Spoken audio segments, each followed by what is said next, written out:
Law college square के flyover के सामने इस वक्त हम लोग मौजूद है।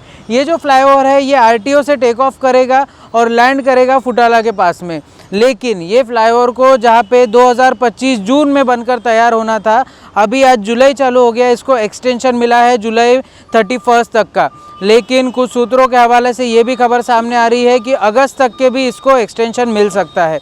अब सवाल यहाँ ये उठता है कि जिस ठेकेदार को इसका काम मिला हुआ है, जिसने टेंडर यहाँ पे हासिल किया है, उसने क्यों डेडलाइन को मिसलाइन किया और क्यों डेडलाइन को अचीव नहीं किया। जिस तरीके से आम जनता को यहाँ पे ट्रैफिक की वजह से असुविधा हो रही है, साथ ही साथ में जिस तरीके से यहाँ पर गड्ढे खुदे हुए हैं, यहाँ पे स्पीड ब्रेकर्स बने हुए हैं और जहाँ पे जगह जगह पे ट्रैफिक जैम हुआ पड़ा है।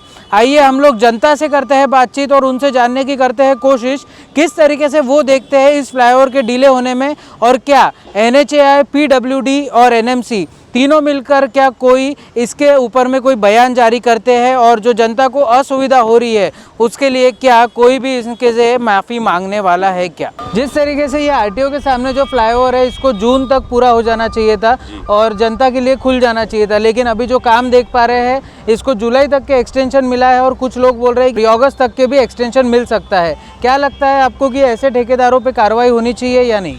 कार्रवाई तो ज़रूर होनी चाहिए, क्योंकि जिस तरीके से ऊपर से दिल्ली से लेके हर तरीके से नागपुर में जो मॉनिटरिंग हो रही है, जो फोकस नागपुर पे है, तो कोई भी ठेकेदार जब ऐसे काम में इन्वॉल्व होता है तो उनको एक काम की एक लिमिट देनी चाहिए।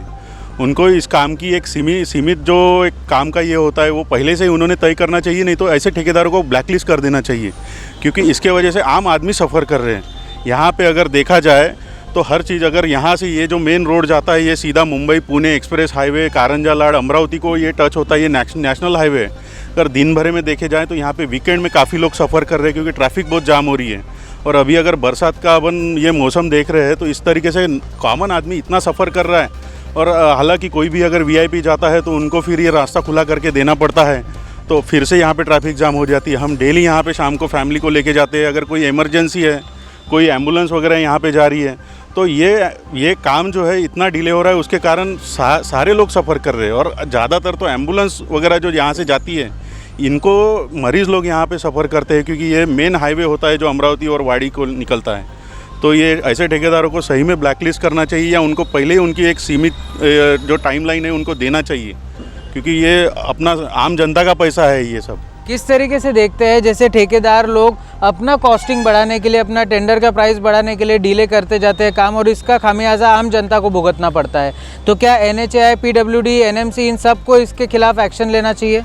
ज़रूर एक्शन लेना चाहिए, और ये RTI के थ्रू इनका एक्शन तो लेना चाहिए। और RTI के थ्रू आम जनता को भी मेरा ये अपील है कि आम जनता ने भी ये सभी इनको सवाल पूछने चाहिए, क्योंकि ये एक्ट जो आया है तो आम जनता के लिए ही आया है। इनको पूछना चाहिए कि क्यों इतना लेट हो रहा है, क्या ऐसा ये हो रहा है, और अगर इनका पैसे बढ़ाने के लिए, प्रोजेक्ट कॉस्ट बढ़ाने के लिए अगर डिले होता है तो पहले से ही ऐसे ठेकेदारों को उस आप बीड में, उस टेंडर में इन्वॉल्व ही नहीं करना चाहिए, क्योंकि ये सब सारे सर्कुलर उन्होंने जब बनाए हैं तो उसको आप हिलाइए मत सर्कुलर्स को। यही मेरा एक कहना है सरकार को। इसमें भारत की तरक्की हो रही है, तरक्की में थोड़ा बहुत तो कम ज़्यादा चलते रहता है। अगर हर चीज़ बोलेंगे सही टाइम पे होना चाहिए तो ऐसा हो नहीं सकता। कभी कभी थोड़ा बहुत तकलीफ झेलने के बाद भी सुधार हो जाता है। नहीं, थोड़ा प्लस माइनस तो रहेगा ही, नए जनरेशन का उसका फ़ायदा है ना। अभी वो तो गवर्नमेंट कंट्रोल करती है इस पे, सब सरकार का काम है। ये परेशानी तो हो रही है, लेकिन ये जो काम चल रहा है इसको समय लगता है, उसके हिसाब से ठीक है, समय अगस्त तक तो हो जाना चाहिए। पर इससे जनता के पैसों का भी नुकसान हो रहा है। जो कॉन्ट्रैक्टर है वो तो पैसे कमा रहे हैं, पर आम जनता भुगत रही है। कुछ दिन की बात है ना, इसके आगे तो फैसिलिटी मिलेगी ना। जैसा फ्लाईओवर होने से पब्लिक भी बहुत बढ़ गई है, गाड़ियाँ भी बहुत बढ़ गई है, उसके हिसाब से फ्लाईओवर ज़रूरी था। सर, आपकी जो बात है वो 99% एकदम सही है, बराबर है। जैसे हमको रोज़ यहाँ पे आना पड़ता है, तो ऐसे ही घूम के आना पड़ता है। कभी कभी I2 पुलिस वाले वहाँ पे रहते तो हमारी गाड़ी चालान होती है, 500 रुपये का फ़ाइन ठोक देते हैं। ऐसे बहुत सारे, और आने जाने में काफ़ी तकलीफ़ होती है। ऐसे बहुत सारे ये रोड के वजह से प्रॉब्लम्स क्रिएट हो रहे हैं यहाँ पे। इसलिए सरकार को ऐसा निवेदन करता हूँ, जितना जल्दी हो सके उतना होना चाहिए।